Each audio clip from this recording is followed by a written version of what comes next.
أعوذ بالله من الشيطان الرجيم. بسم الله الرحمن الرحيم. يسألونك ماذا ينفقون قل ما أنفقتم من خير فللوالدين والأقربين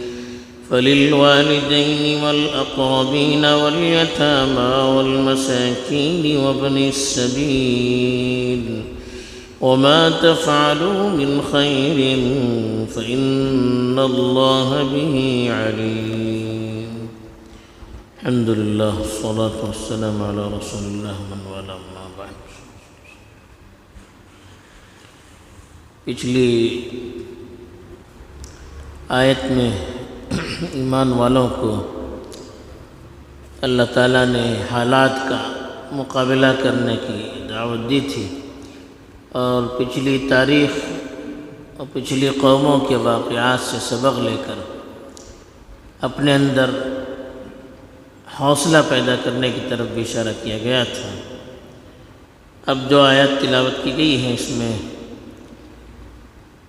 انفاق یعنی خرچ کرنے کے متعلق بعض صحابہ نے سوال کیا تھا، اس کا جواب اس آیت میں دیا گیا ہے. چنانچہ ارشاد ہے یسألونک، وہ تم سے سوال کرتے ہیں، تم سے پوچھتے ہیں، ماذا ينفقون، کیا چیز وہ خرچ کریں، یعنی اللہ کے راستے میں کیا چیز خرچ کرنی چاہیے، کون سی چیز، کتنی چیز اور کس کو خرچ کرنا چاہیے، اس کے سلسلے میں سوال کرتے ہیں. ایک تو زکوٰۃ کے سلسلے میں تفصیلات بیان کی گئی تھی. یہاں نفل صدقہ آدمی کس مال سے کرے اور کس کو کرے اس کے متعلق سوال ہے. یہ قل، آپ کہہ دیجئے، ما انفقتم من خیر، جو بھی آپ خیر میں سے خرچ کریں، فللوالدین، اس کا حصہ والدین کو، والاقربین، رشتہ داروں کو، والیتامى، یتیموں کو، والمساکین، مسکینوں کو، وابن السبیل، اور مسافروں کو ملنا چاہیے. خیر کہتے ہیں آدمی حلال طریقے سے جو مال کماتا ہے اس کو خیر کہتے ہیں. تو اللہ نے تو یہ بتایا کہ جو بھی تم خیر میں سے خرچ کرو، یعنی اللہ کے یہاں قابل قبول وہ صدقہ ہے جو حلال طریقے سے کمائے ہوئے مال سے آدمی کرتا ہے. حدیث میں بھی اللہ کے رسول صلی اللہ علیہ وسلم نے فرمایا ان اللہ طیب ولا يقبل الا طیب، اللہ خود بھی پاکیزہ ہے اور پاکیزہ چیز کو قبول کرتے ہیں.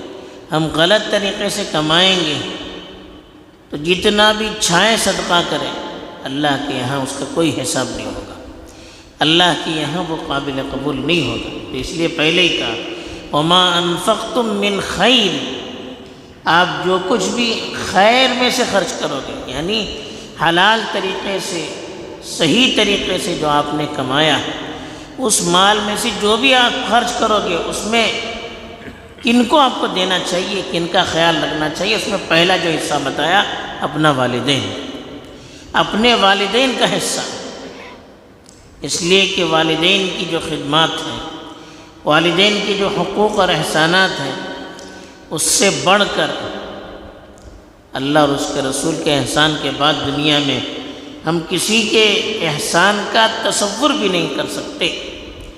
اس لیے ان پر جتنا بھی خرچ کیا جائے کم ہے. تو اس لیے پہلا حق جو بتایا وہ والدین کا بتایا. پھر اقربین کا، اقربا رشتہ داروں کو کہتا ہے. پھر رشتہ داروں میں بھی ترتیب، اپنے گھر والے ان سے شروع کریں گے، بھائی بہن، چچا، پھوپھی، ماموں، خالہ، اس طرح سے جو قریبی رشتہ دار ہیں ان پر خرچ کرنا ہے. والیتامى، اور تیسری قسم جو بتائی یتیم، جن کے بیچارے سر پر کسی کا ہاتھ نہیں ہوتا ہے، وہ بچے جن کے والدین کا بچپن میں یا والد کا بچپن میں انتقال ہو گیا ہو، کوئی نان نفقہ سنبھالنے والا نہ ہو، خرچہ سنبھالنے والا نہ ہو، ان پر خرچ کرنا ہے، بہت بڑا اس کا ثواب ہے۔ والمساکین، اور چوتھی قسم بتائی مسکین، جن میں ایسی کمائی جن کو نہیں ملتی، وہ لوگ ہیں جن کو اتنی کمائی نہیں رہتی کہ جس سے پورا گھر کا نظام چل سکے، خرچہ زیادہ ہو، آمدنی کم ہو۔ لوگ ہوتے ہیں بیچارے بعض، مزدوری کرتے ہیں، محنت کرتے ہیں، لیکن گھر بار سنبھل نہیں پاتا ہے اس سے، وہ مسکین کہلاتے ہیں، کہا کہ ان پر خرچ کیے۔ ابن السبیل، مسافر ہے، مسافر بیچارہ سفر کر کے آتا ہے، اب اس کو ضرورت ہوتی ہے، اب وہ ایسی حالت میں رہتا ہے کہ گھر میں سب کچھ ہوتے ہوئے بھی اس کے پاس کچھ نہیں رہتا کبھی، اب وہ واقعی ضرورت مند رہتا ہے، گھر میں سب کچھ ہے لیکن سفر کی حالت میں ایسے حالات پیش آئے کہ کچھ بھی نہیں اس کے ہاتھ میں، اب ان پر خرچ کرنا یہ بھی بہت بڑے ثواب کا کام ہے۔ تو یہ اللہ تعالیٰ نے تفصیل بتائی کہ اس طرح کے جو لوگ ہیں ترتیب یہ ہونی چاہیے، گھر سے لے کر پھر یتیم، مسکین اور مسافر جو بھی ضرورت مند ہیں آپ ان پر خرچ کریں۔ وما تفعلوا من خیر، پھر آخر میں اللہ نے ایک بات بتائی کہ جو بھی خیر کا کام آپ کریں گے، وما تفعلوا من خیر، جو بھی آپ خیر کا کام کریں گے، فإن اللہ بہ علیم، اللہ اس سے پوری طرح واقف ہے۔